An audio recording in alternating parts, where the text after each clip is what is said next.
चलिए जरा कल्पना करते हैं, हम सब पहुंच गए हैं 19वीं सदी के भारत में। एक ऐसा देश जो ईस्ट इंडिया कंपनी की लोहे की जंजीरों में जकड़ा हुआ है। राजाओं के ताज छीने जा रहे हैं, किसानों की जमीनें नीलाम हो रही हैं और सैनिकों के स्वाभिमान को बुरी तरह कुचला जा रहा है। हर तरफ एक अजीब सी खामोशी है, लेकिन ये वो खामोशी थी जो किसी बहुत बड़े तूफान के आने का इशारा कर रही थी। जी हाँ, साल 1857। यही वो साल था जब भारत की किस्मत हमेशा हमेशा के लिए बदलने वाली थी। एक ऐसी कहानी शुरू होने वाली थी जो हारने के बाद भी जीत गई। तो चलिए इस महागाथा को परत दर परत समझते हैं। तो सबसे पहला सवाल, आखिर ये बगावत शुरू क्यों हुई? असल में पूरा का पूरा देश एक बारूद का ढेर बन चुका था, जिसमें बस एक चिंगारी लगने की देर थी।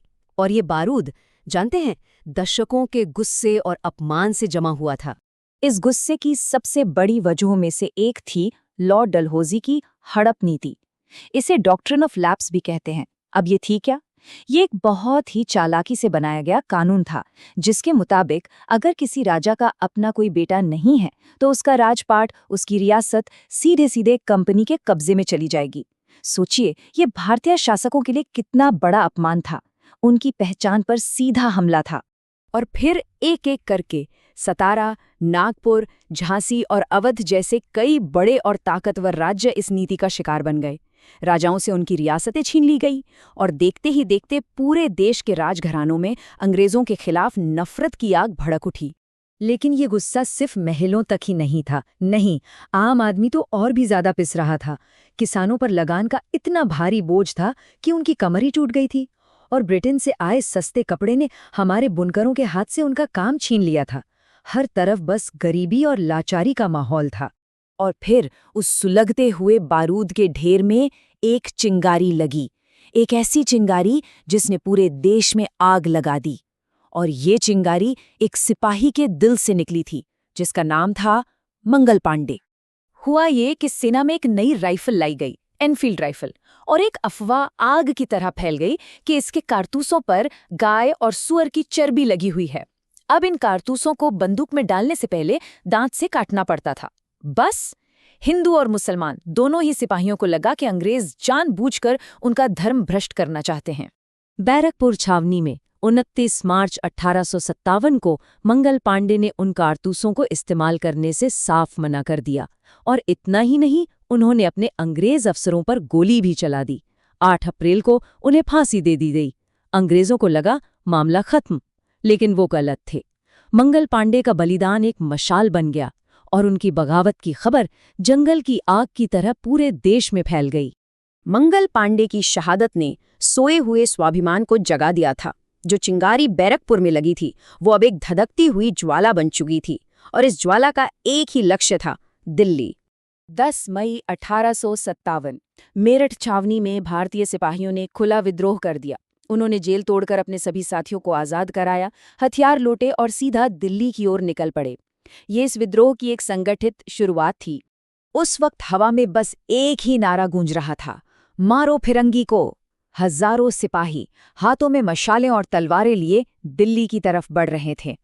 उनका इरादा बिल्कुल साफ था, कंपनी राज को जड़ से उखाड़ फेंकना। बागी सिपाही दिल्ली के लाल किले पहुंचे और वहां मौजूद 82 साल के बुजुर्ग मुगल बादशाह बहादुर शाह जफर को अपना नेता घोषित कर दिया।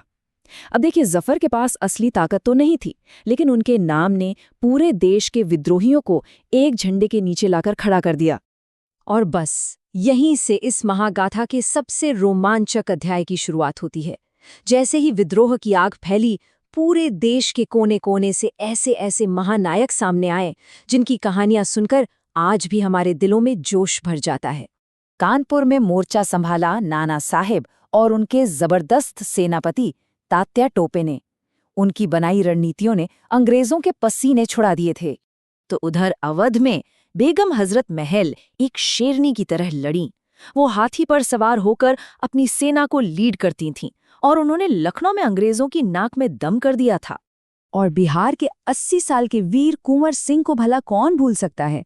सोचिए, जब उनके एक हाथ में गोली लगी तो उन्होंने अपना ही हाथ काटकर गंगा मां को समर्पित कर दिया और एक हाथ से लड़ते रहे। ऐसा शौर्य इतिहास में बहुत कम देखने को मिलता है। और फिर झांसी की रानी लक्ष्मीबाई पीठ पर अपने बेटे को बांधकर और दोनों हाथों में तलवारें लिए वो रणभूमि में साक्षात दुर्गा का अवतार थी। उनकी वीरता ने उन्हें हमेशा हमेशा के लिए अमर बना दिया। इन सभी महानायकों के बेमिसाल साहस के बावजूद ये विद्रोह सफल नहीं हो पाया। अब कहानी एक दुखद मोड़ पर आती है, लेकिन यकीन मानिए इसी मोड़ पर इसकी सबसे बड़ी सीख छिपी है। तो सवाल उठता है कि हम नाकाम क्यों हुए? जवाब ताकत के असंतुलन में छिपा था। देखिए, एक तरफ हमारे विद्रोहियों के पास बेजोड़ हिम्मत थी, जुनून था, तो दूसरी तरफ अंग्रेजों के पास थे आधुनिक हथियार, इंग्लैंड से लगातार आती मदद और हमसे कहीं बेहतर संगठन।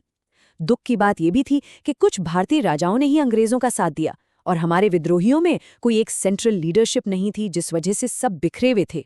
सितंबर 1857 तक अंग्रेजों ने दिल्ली पर दोबारा कब्जा कर लिया। इसके बाद विद्रोह को बहुत ही बेरहमी से कुचला गया। हजारों लोगों को सरेआम फांसी पर लटका दिया गया और 1858 में ईस्ट इंडिया कंपनी का राज हमेशा के लिए खत्म हो गया और भारत को सीधे ब्रिटिश रानी के अधीन कर दिया गया। अंग्रेजों को लगा कि उन्होंने बगावत को हमेशा के लिए दफन कर दिया है, लेकिन वो एक बहुत बड़ी गलतफहमी में थे। उन्होंने जिन्हें जमीन में दफनाया था वो सिर्फ लाशें नहीं थी, वो आज़ादी के बीज थे। 1857 की ये क्रांति सिर्फ एक सिपाही विद्रोह बनकर नहीं रह गई, ये भारत का पहला स्वतंत्रता संग्राम बनी। इसने आने वाली पीढ़ियों को ये हिम्मत दी, ये सिखाया कि विदेशी सत्ता को चुनौती दी जा सकती है और उसे उखाड़ा भी जा सकता है। 1857 में जो लड़ाई शुरू हुई थी उसकी गूंज 90 साल बाद 1947 में सुनाई दी, जब भारत आखिरकार आज़ाद हुआ। 1857 की उस हार में ही 1947 की जीत के बीज छिपे थे और ये कहानी हमें हमेशा याद दिलाती है कि हमारी आज़ादी की वो पहली चिंगारी कितनी ज़्यादा अहम थी।